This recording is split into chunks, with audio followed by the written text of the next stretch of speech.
The last days passed quickly. It was about to be December 15th once again. I knew what I wanted to do, and I knew it would work.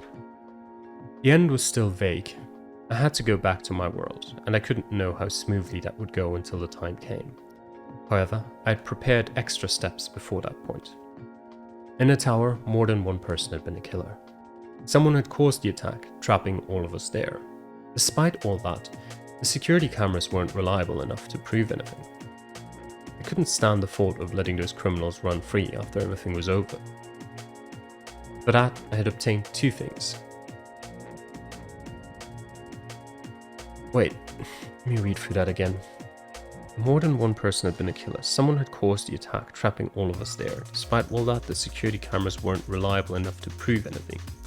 Couldn't stand the thought of letting those criminals run free after everything was over. For that, I'd obtained two things. A USB drive, and what else had he obtained?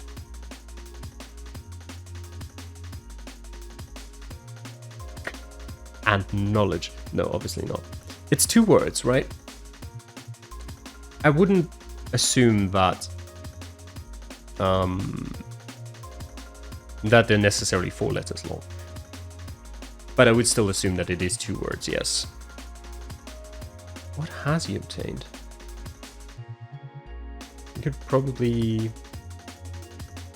Also, I'm assuming by all of this, he's not actually talking about what he currently has, because I don't think he currently has a USB drive.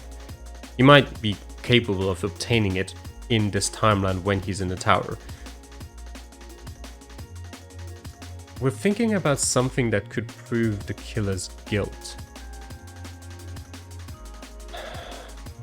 Or at least the attack on the tower.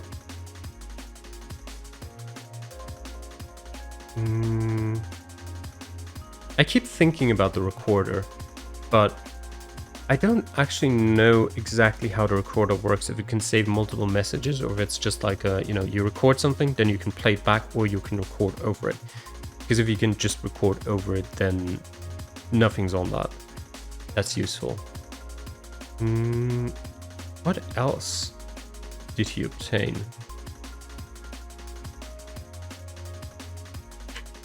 I don't know. I can't think of anything. I'm gonna write the recorder. Oh, wait, it doesn't... That is 4 and... Wait, is it 4 and 4? No, it's 4 and 5. Okay. So I have 10 characters.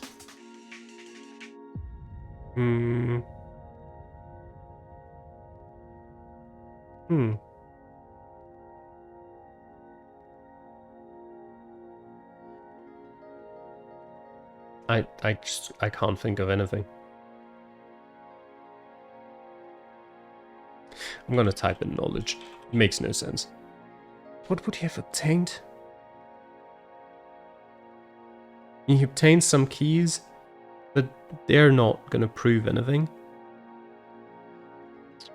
I don't know. Duct tape. Duct tape? It was 4 and 4, by the way. Duct tape? Explain, game. I have no memory of this. While we'd been unconscious, someone had hidden the Sekimeiya in a hallway B crystal room. Perhaps there was more of the attack that they had wanted to keep hidden. I thought of a way to expose what they'd kept as a well-hidden secret. I stepped out of the hostel when the sun had already risen. I couldn't be in the tower too early, or I'd conflict with what I needed. Basically, all the smoke residue had faded from my clothing, and I'd left the suitcase and my clothes from the 24th in the bedroom before departing. On the way, I grew nervous. Is it going to work? Also, let me just quickly check if that was anywhere. Wait, what? Okay. It doesn't work like that. That was only there, yes. Productive? No, not quite. Not found. Introductions? No. Stuck on a keyring was a dark, tiny piece of material. When he separated it from the keys, we identified it as duct tape, and that it had been hit by the smoke. Huh. Okay.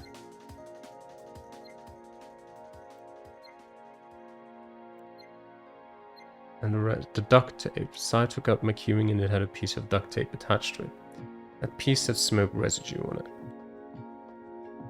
Okay. Kate, who might have orchestrated the whole thing, could have placed the duct tape himself and kept it in his pocket, unaware that it would be found. Okay. Huh. Alright, we'll see where it goes. Did I overlook something? Was there anything crucial I was missing? In the world I was in, I could save Mia. I knew that for sure. My uncertainty went further than that. The news and the note I'd read in the tower, they signified the real problem. How would it be solved? I'd only been able to come up with a vague idea. I could see the tower in the distance. I still hadn't shaken off that unsettling feeling, but I'd known it wouldn't disappear until everything was settled. People were by the entrance. I could see Suripo and the line of civilians from that day. However, the left wall was unguarded. I surreptitiously approached it. Immediately, what I'd been very curious to see was apparent. It really is there. The rusty key was inserted in the outer keyhole. Really? Does this really make sense? The reason why I hadn't been able to unlock that door from the inside, I'd thought that if an identical key had been on the opposite side, perhaps I wouldn't have been able to turn it from the inside. I wanted it to be there. I needed it to remain outside so that the door wouldn't be unlocked from the inside, so that Kate couldn't escape, and so that the others couldn't leave when they found the door. But why was that key there? If it was just there because I'd known it would be there, that didn't really satisfy me. Am I supposed to assume that I'll leave it here next time? Then to still have it in the future, I'd have to get the key that Shirya had. That had to be the answer. It meant that a future self of mine was already in the tower, but it was a bit hard to swallow. I would just be leaving the key behind to explain why I hadn't been able to unlock the door. If that was it, maybe there was more to it that I was missing, as the origin of the idea was unknown to me. Despite the universe apparently deciding the outcomes of things by itself, actual ideas that went into effect had consistently originated from a human mind. I still thought that had to be the case, but it wasn't like I had a better explanation ready for the key. I locked the door while it was open and stepped into the storeroom. Once inside, I was able to close the door behind me, leaving it locked. It was fortunate to see that door worked like that, and once again I wondered why the hell it existed in the first place. I still had the rusty key in my pocket, but when I tried to use it from the inside it wouldn't budge. As long as the other one was inserted, opening the door from the inside would be impossible. I got closer to the hallway. It would very soon be 9 AM. Kate won't be in the security room. Nobody will see me getting out of here. I'll be recorded. Maybe the footage will actually be seen by the police. That doesn't matter though. I paid the utmost attention for any sound to use as a cue. There it was. As soon as I heard footsteps, I opened the door. When I glanced towards the lobby, I saw two people. One was Kate, who'd just left the security room. The other was a man I'd never seen. He saw me exiting the storeroom, but he paid no mind as he kept approaching. I couldn't afford to waste time either. Casually, I walked to hallway C. I made it just in time to see the event room closing. The first group was there. I had very little time. The second group would appear at any moment. Fortunately, I was done in less than a minute. It had gone as smoothly as I'd hoped. I'd wanted to record the movements through hallway B. In our world, Kate had hidden both Sekimeiya in room B4. I knew things wouldn't be identical, but I hoped the truth would be recorded nonetheless. Oh, he's placing duct tape over the camera so that it doesn't get hit by the smoke so that it still works after. I see. Near the lobby, one of the security cameras viewed the entire hallway. It was high up, but I'd foreseen that problem. Thanks to the handrail and the corner, I'd been able to reach its lens. With the seconds I'd left, I sprinted toward hallway C. I had to be somewhere during the attack. The security room. I knew the alarm would lock it. If that happened, Kate could be fast enough to erase the footage I wanted to preserve. However, I could avoid that by staying inside. He had told us once that the door could be unlocked from the inside without the need for the key. When I looked at all the monitors, I felt like a needle was piercing my chest. Mia is here. She's wearing the Tanzanite pendant. She and I were in the event room with Akuro, and Shiria was nowhere to be seen. I couldn't believe it. No matter how much I stared at the footage, I couldn't believe that she was really a room away. And the cabinet covered by that crimson curtain. Which Sekimeiya were there? Or were there? Every monitor displayed different locations on the crystal floor except for one. One of the screens was covered by tape. I kept my eyes peeled with anticipation. It was about to happen again. I would see that dense smoke appearing out of nowhere, and my vision would blacken. All at once it happened, and I finally confirmed the truth. Did the smoke come from Akuro? That was how it had seemed. In an instant, all the cameras hit by the smoke displayed a black screen. It was Akuro. He was the one who released it. When Shiria and I had appeared on that morning, after travelling from January 5th, we'd been able to avoid falling unconscious by looking down as we'd run through the smoke. Akuro had to have thrown himself to the ground immediately to avoid inhaling it, as it had quickly risen to the ceiling. I had to act again while I still could, but I waited a few seconds so that the exit to the outside would close. Then I opened the door slowly, crouching and covering my face. The smoke was there, but I was very close to the lobby. Is someone here? Is it Kate? I didn't want them to hear me, so I took off my shoes. I could hear a person crawling on the floor, but when I opened my eyes, I only saw a dark silhouette near the wall. The alarm. It seemed louder than I remember. Unable to breathe, I took a silent step toward the light. I was in time to see the shutter locking in place and the small lights turning off. In hallway B, most of the smoke had already gotten stuck to the ceiling. Aside from the second group, nobody seemed to be there yet. Protecting my face, I reached for the camera's lens and removed the piece of tape. I returned to the security room as fast as I could. Someone had still been in hallway A, but I didn't think they'd notice me. I still had my shoes in my hand. I noticed the deadbolt was sticking out of the door. The alarm had just locked it, but since I'd left it open, I was able to step back in, and I used the inner handle to close it again. I looked at the monitors as I put them on. The one that had been covered by tape showed the dark hallway instead. Its screen was being assaulted by the remaining smoke, but it wasn't enough to conceal the entire image. In front of the computer, I clicked on the program that managed the cameras. From there, I accessed the archived footage. It's all here, but Kate will try to hide it. In this world, the computer was shut down too. On the screen, the culprits finally came to light. Akuro came out of the event room and looked both ways. He did fake his unconsciousness. What is he planning to do? Once he confirmed he was alone, he walked to the cleaning room. From there, he went back to the event room, holding a glowing object between his hands. What the hell? Is that a Sekimeiya? No, I know what that must be. The third Sekimeiya. That's what the plan was about. A few seconds later, he came out of the room again. I couldn't see his hands, but he walked back to the cleaning room again. This is why only the third Sekimeiya was there when we woke up. When does Kate come into the picture though? I didn't have to wait very long to find out. After Akuro had returned to the event room, Kate appeared from the lobby. Keeping his head down, he stepped to the cleaning room. Is he working with Akuro? I was very confused. He came out almost immediately with two Sekimeiya and walked back to the lobby. He must be going to the storeroom, but he won't be able to escape with the Sekimeiya. I caught the two culprits behind the attack on video. Feeling the rush, I inserted the USB drive into the computer. Once I located the file of the camera, I saved it on a drive. With this, I can bring it to the other world too. I knew Kate would try to erase the saved footage, so I created a hidden folder on the computer where I copied the file. And I hope the police will find it in this world. Perhaps something else of value would be recorded, but I preferred to cut it short.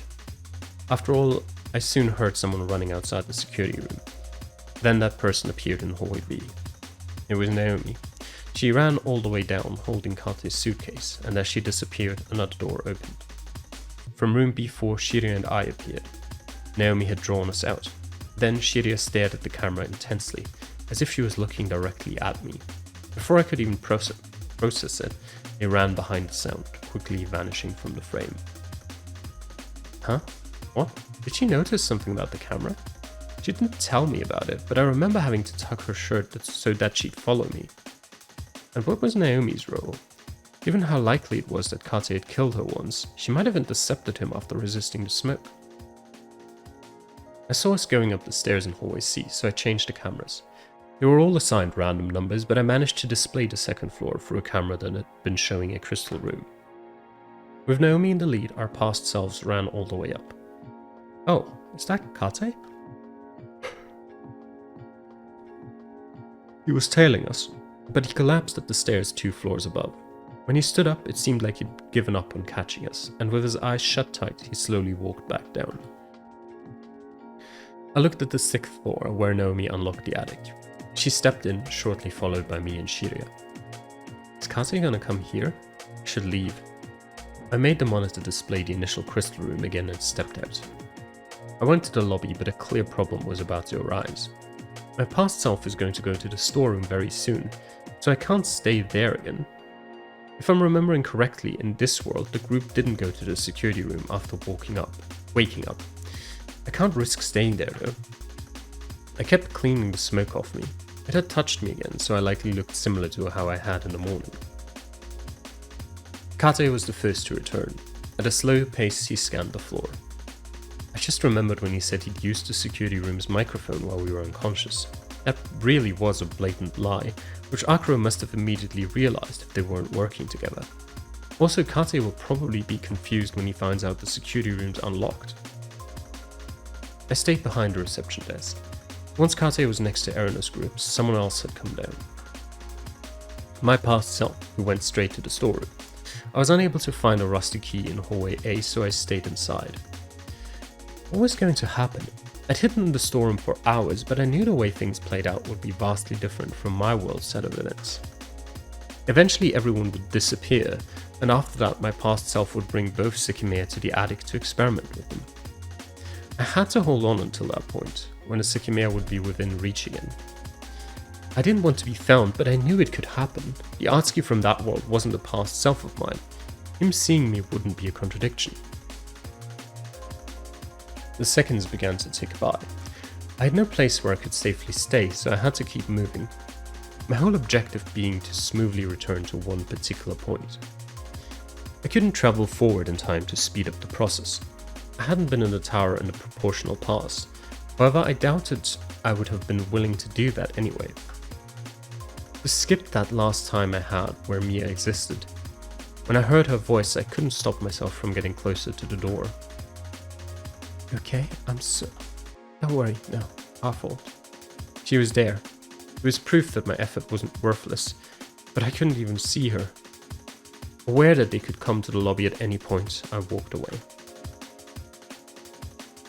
After learning that they'd been trapped, the group saw the shutter for the first time.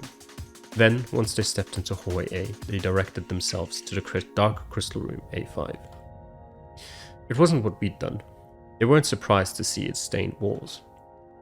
And the security room, which should have been their priority, had been ignored completely. Oh, the suitcase isn't here this time. Naomi ran up to the attic with it, and I didn't see it. However, the Sekimeiya were on the sofa.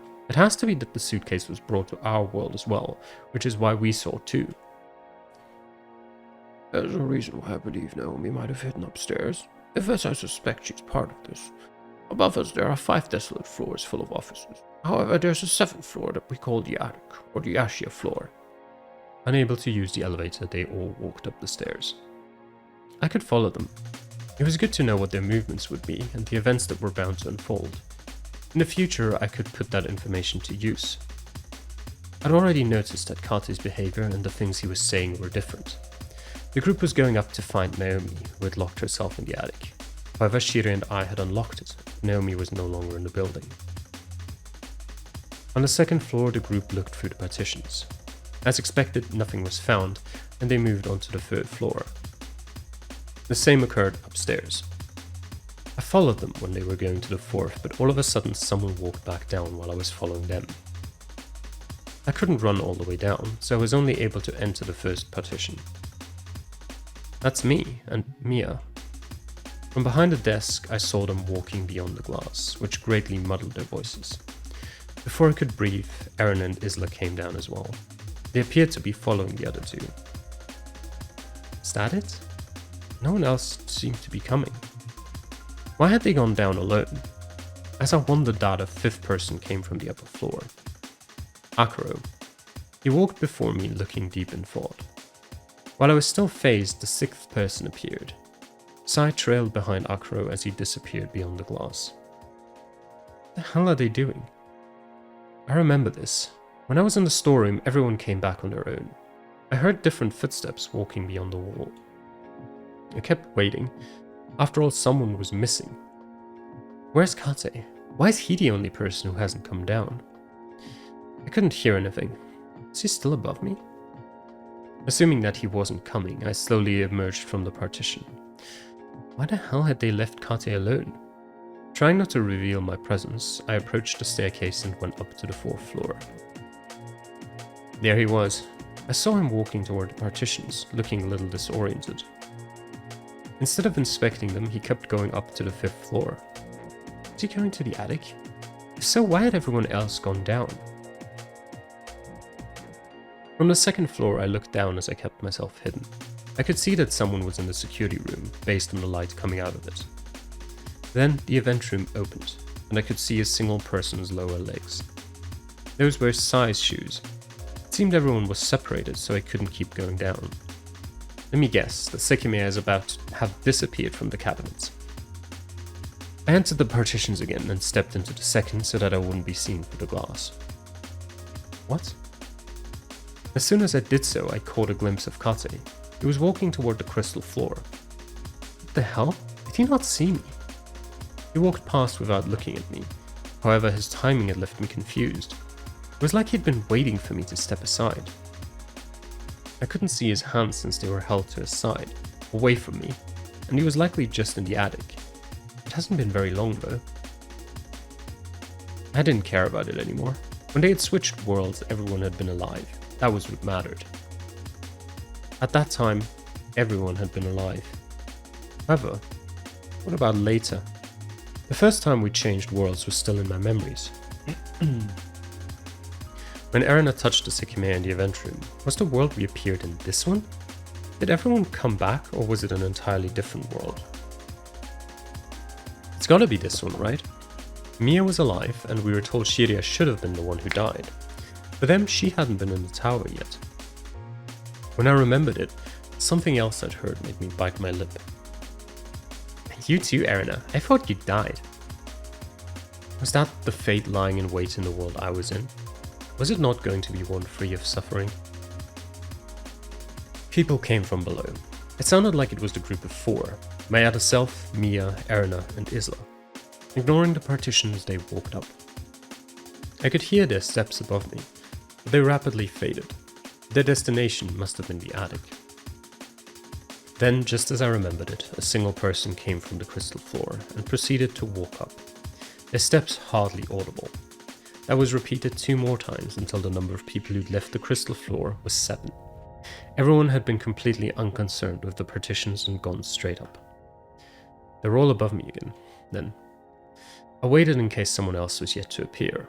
A while later, nobody had come, so I cautiously left the partitions. What were they all doing? What had caused those bizarre movements? Once again, I had to stop myself when I heard distant voices. These wouldn't make the noise. Why did you not want? Because I didn't feel like humoring your condescending attitude. Are you satisfied now? Hardly. What do they open? And what's this thing? Tape? Oh, I left the duct tape in the security room. It sounds like Kate found it. They kept going up. They wanted to see whether one of the keys Kate had would unlock the attic. It did. Once it was unlocked, everyone walked in. He had the keys. That means he got the keyring that Naomi left behind. Since the attic was locked just now, he must have been the one to lock it while he was up here before. Couldn't get closer, so I waited behind. Some minutes later, I heard the elevator once. What? Is it working? They just tried it on this floor and it wasn't. While I frowned, I heard people walking out of the attic. I abandoned my thoughts and hid inside the partitions, which was all I could do to avoid detection. From there, I saw the people who were walking down. Myself, Mia, and Kate. Sekimeiya.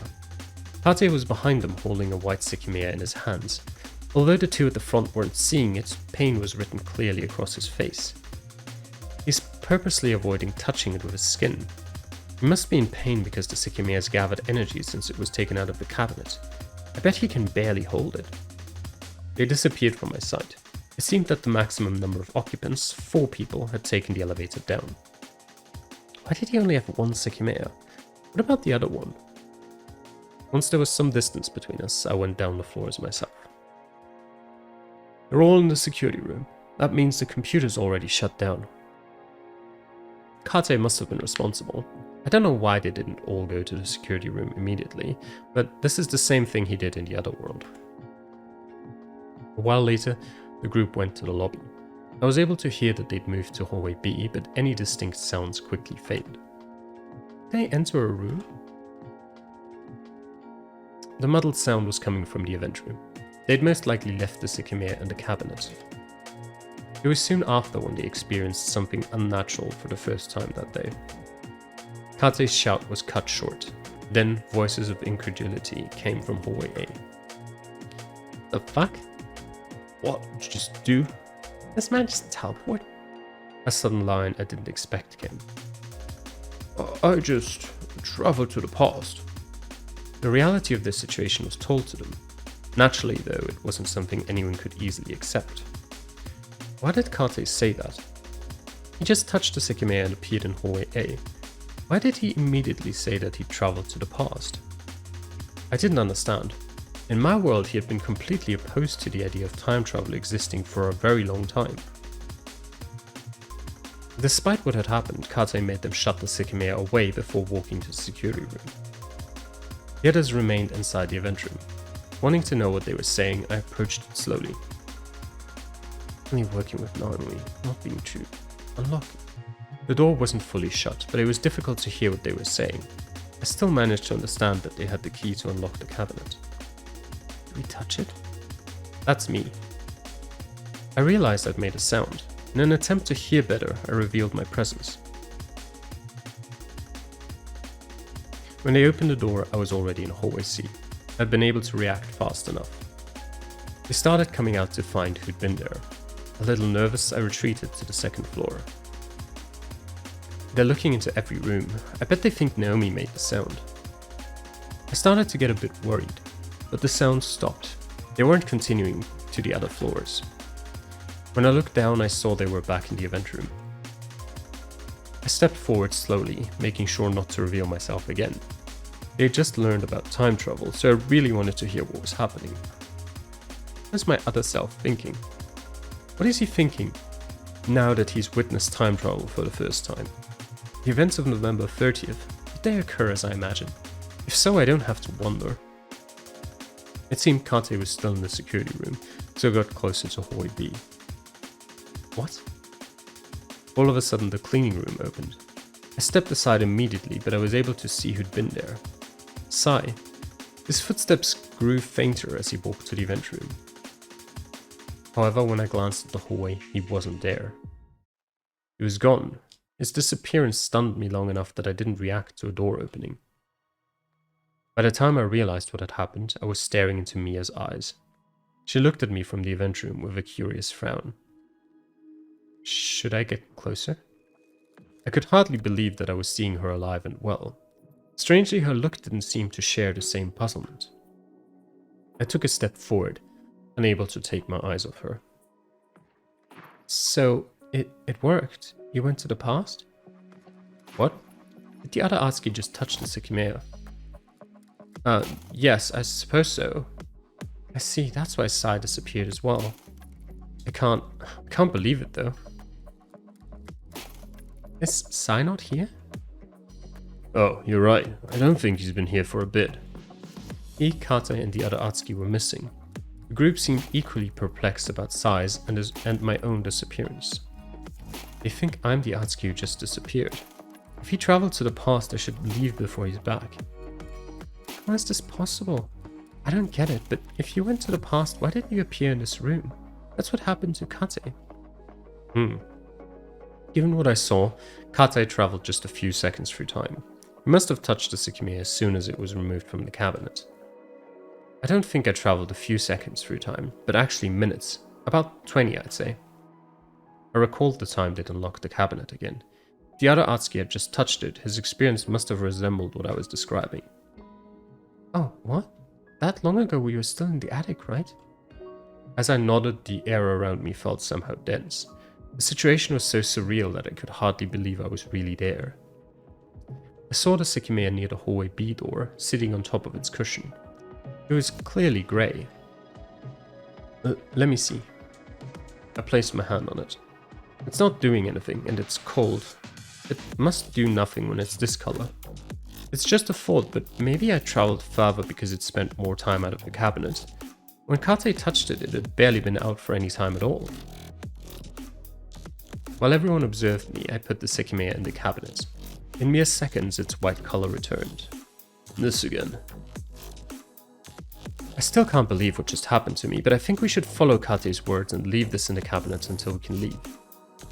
The keyring was inserted in the cabinet, so I gave it to Mia after locking the wheel manually. I doubt they'll actually do that, but it would be best if they did. If the Sekimeiya stays in here, all those tragedies won't happen. I mean, what else would we do? Did you make the sound in Hallway B earlier? Oh yeah, I did. That was when I realized I'd really traveled through time. I moved to the second floor fast enough to stay out of sight. That's just insane. Were we actually searching for you? Where the hell is Naomi then? Actually, where is Sai? That's another good question. I know he was with us when we searched this hallway. Did he go somewhere? Akro looked through multiple doors, but he didn't find Sai. He's not here. Did you see what happened to him? No, I was on the second floor, so all I know is that he didn't go up. He's still here then. We heard faint sounds coming from the security room. Only Kate was there. While everyone entered, I stayed near the hallway, ready to leave at any time. Oh, I haven't been able to fix anything. I apologize. He's doing the same thing as in my world. I am completely lost. I don't even know what the issue is. Everything is properly arranged and connected, so unless no electricity is reaching the outlets, I'm out of ideas. Kate crouched under the desk, inspecting things once again. You still haven't found Naomi. You were inspecting this floor just now, right? Yes, she wasn't here. That's very strange. She might have been able to keep dodging us, but there's no way that'll work for too long. There's no place where she could hide forever. I kept looking at the staircase, wondering where the other Atsuki was. He must have appeared in the past with Sai, but it was very strange that he hadn't shown himself yet. The door to the lobby was open. As it was likely he was on a higher floor, I wanted to leave as soon as I saw him returning. Wait a second. Am I falling for it again? Kate touched the Sekimeiya and appeared in hallway A. He had just been there as he'd walked from the security room to the event room. He appeared in a past location. In other words, he could have gone to the future. I could see the cabinet in the event room from where I was. What was inside it at that moment was the future Sekimeiya. The only reason they think we went to the past is due to what Kate said. I just traveled to the past. Why the hell did he say that? He'd been carefully holding the Sekimeiya without touching it with his skin, so he knew about its powers. If he had traveled to the past before, it's very likely that's what he assumed just happened again. He went a couple seconds to the future, so he couldn't notice his own misinterpretation. Unless he lied on purpose, I guess. Is there anything... Oh, the elevator? Mia saw that I'd been looking ahead. When she followed my gaze, she noticed the elevator wasn't properly closed. It's not closed, yeah. What? Oh, it's been like that for a while. I noticed it when we walked down from the attic and figured the others had purposely left it like that. I didn't. It must not have closed properly when you got off then. I've seen it happen in the past. I see. I didn't notice it. Me neither. I wonder what I should do. I can't change my version of what happened, but the other Atsuki didn't travel to the past. Neither did Sai. That's why they're not back yet. What I said still applies though. They must have traveled about 20 minutes to the future. That's when they'll return. Wait, I just remembered the hallway B camera, the one that had its lens completely cleaned. Oh, they did notice it. Excuse me? Right, the one above the door to the lobby. Yeah, and the footage was being displayed up there. Are you serious? That makes sense. When he went to the security room, the computer wasn't disabled yet. Kate and Akro ran out of the room to confirm what we were saying. You saw it, right? What the hell? Was it cleaned? There's no way we would know. I don't have it anymore, but do you remember when... Wait, where the hell is Sai? Kate was told that Sai had recently vanished. Before he could begin to spit out more of his nonsense, Akro forced him to hold off. What were you gonna say? We've already searched for Sai and the Sekimeiya's locked in the cabinet. The duct tape, remember? Sai took out my keyring and it had a piece of duct tape attached to it. That piece had smoke residue on it. I know it was duct tape because one side was still sticky, which means that it was only hit on the front side. In other words, it was stuck somewhere when the smoke was released. Where did it even come from? When I walked down to the crystal floor searching for you, I found it hidden behind a handrail and put it in my pocket to inquire about it. That's when it got stuck to the keyring. Hidden behind the handrail? I think it fell to the floor when I was here. He must have found it when he was unplugging some cables. I'd been quiet for a while, so I decided to speak. My voice came out rougher than I intended. So it was placed on the lens of that camera, which prevented the smoke from hitting it. Afterward, it was removed. I'm confused about a few things. Why would someone do that? It must have been someone who knew the smoke attack would happen. And it was removed before we entered the security room. Kate sighed, dramatically sitting on his chair.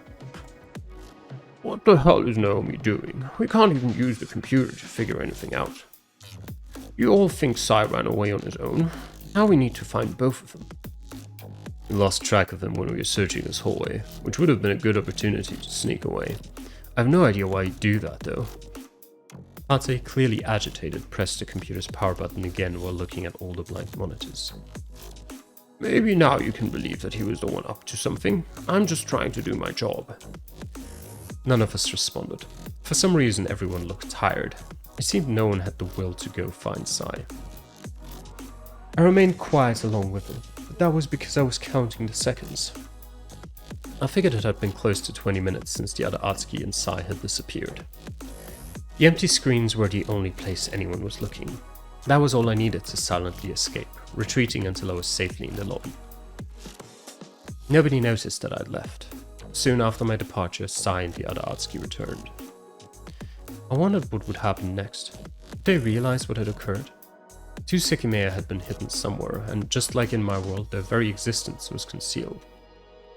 During the time when I'd been hiding in the storeroom, there had been an extended period of complete silence. I'd only heard sporadic footsteps every now and then. Although my perspective had grown wider, that was all that happened. However, I was able to understand it better from a distance, keeping my presence a secret thanks to the layout of the floor.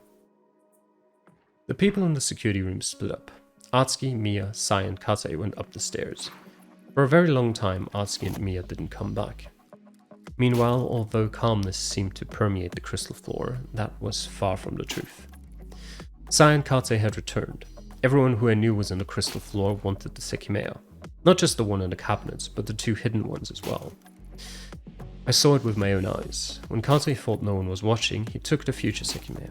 The cabinet had been locked, so he must have had a spare key.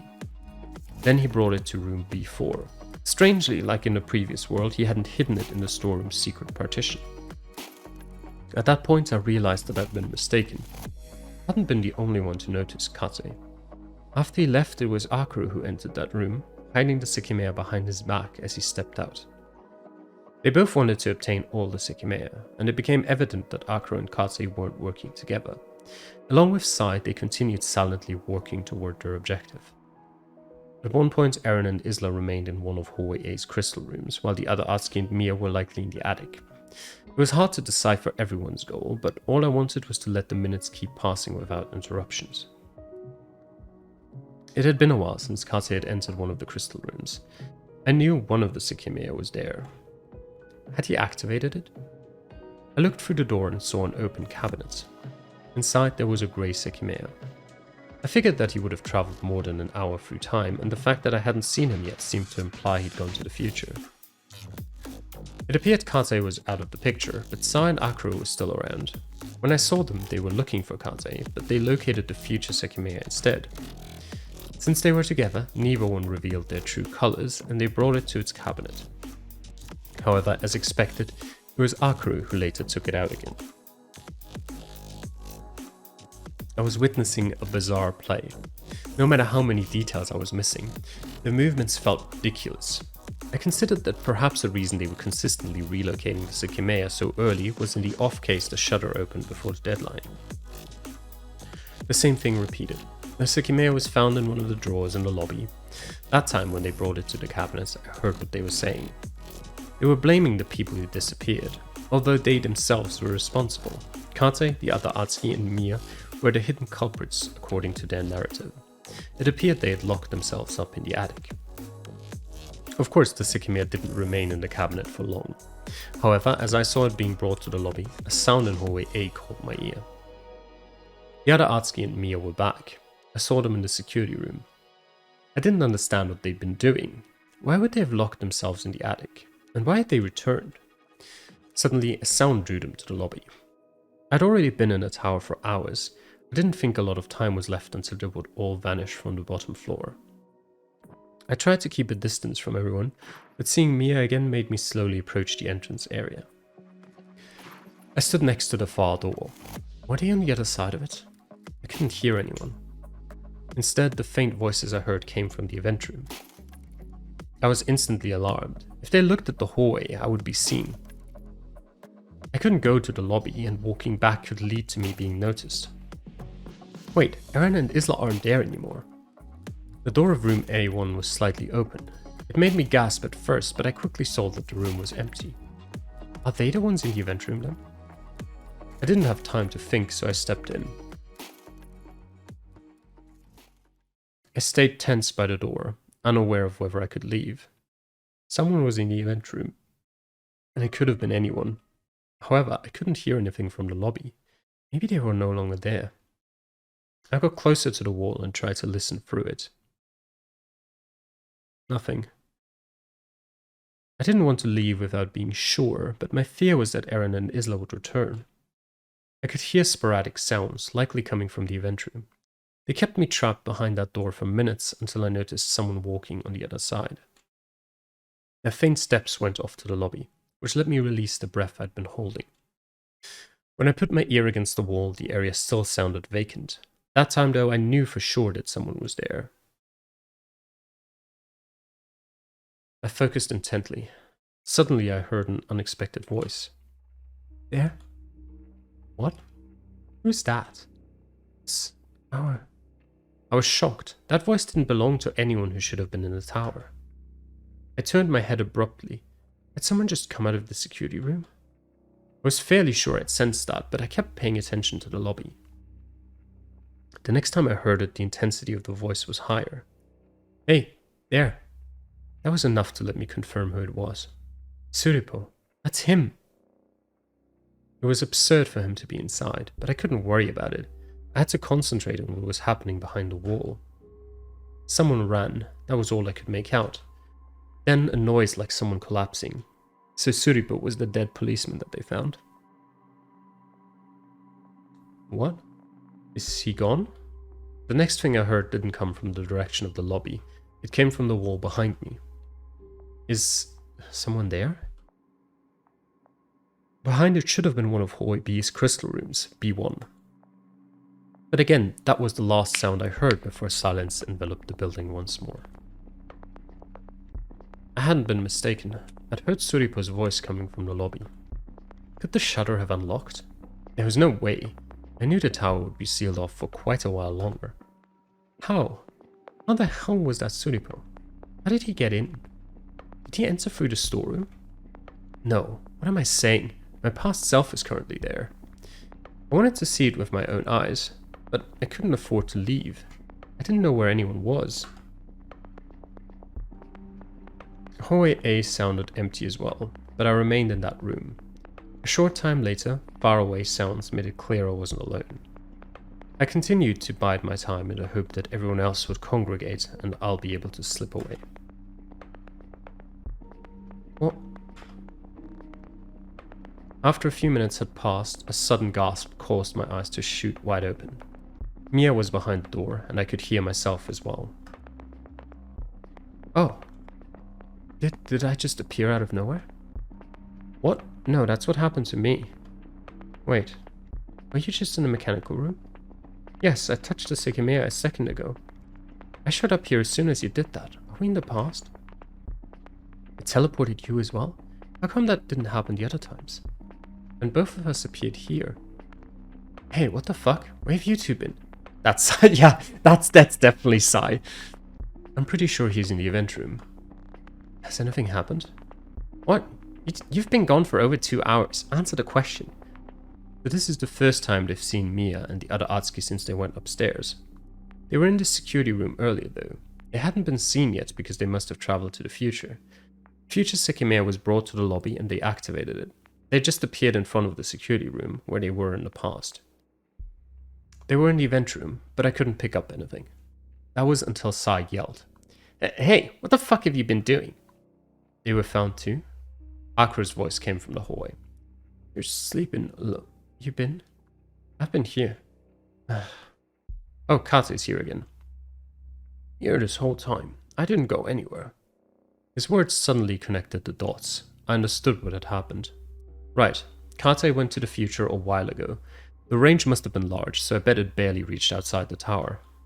It reached far enough to encompass Suripo, and they went far forward in time.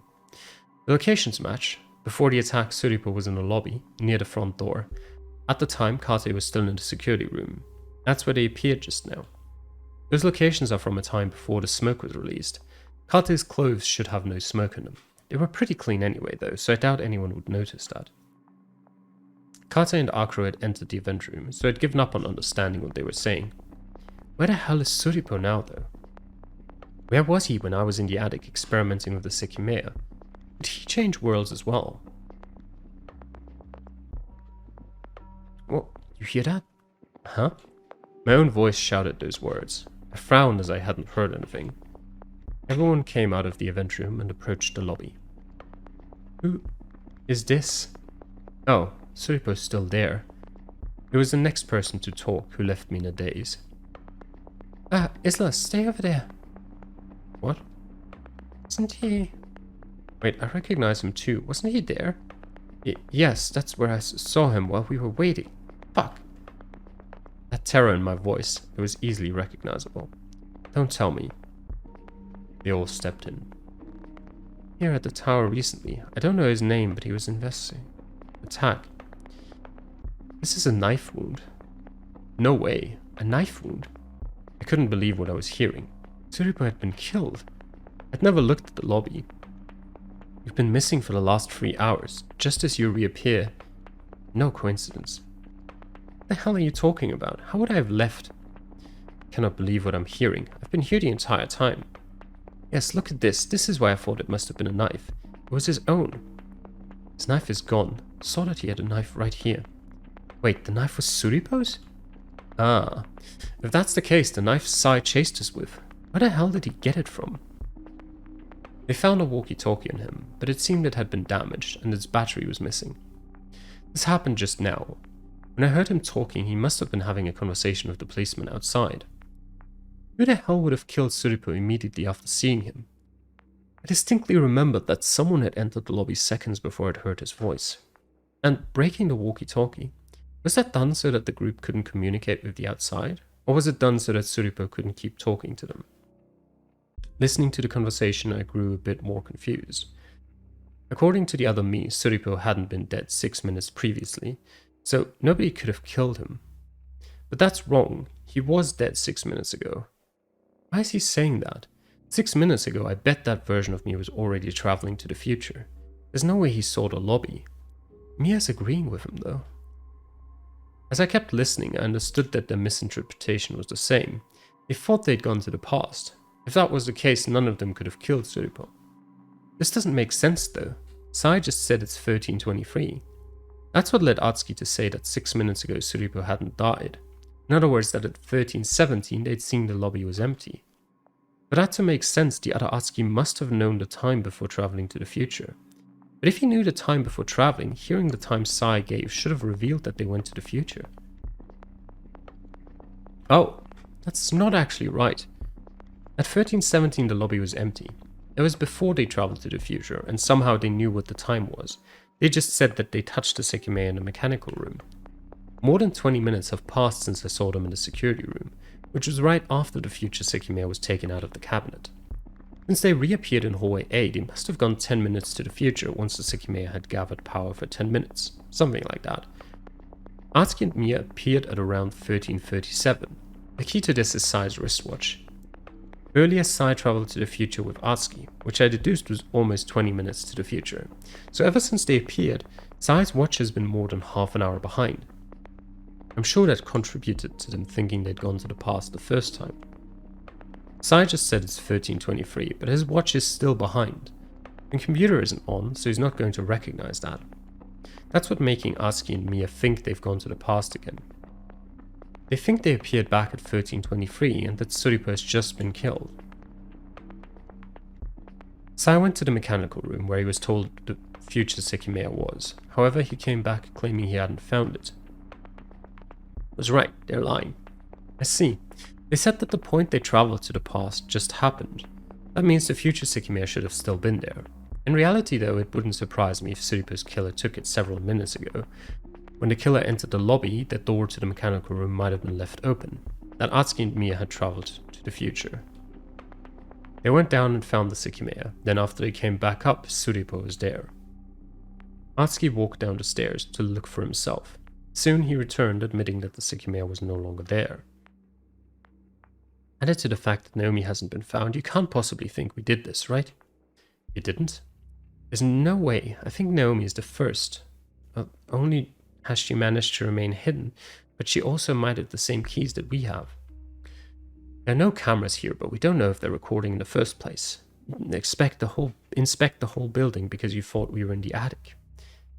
Have to be missing something that the culprit is aware of. Could there be a place we're ignoring? That's impossible. If not, then one of you must have done this. Naomi's disappearance should be enough proof that we're missing something, though.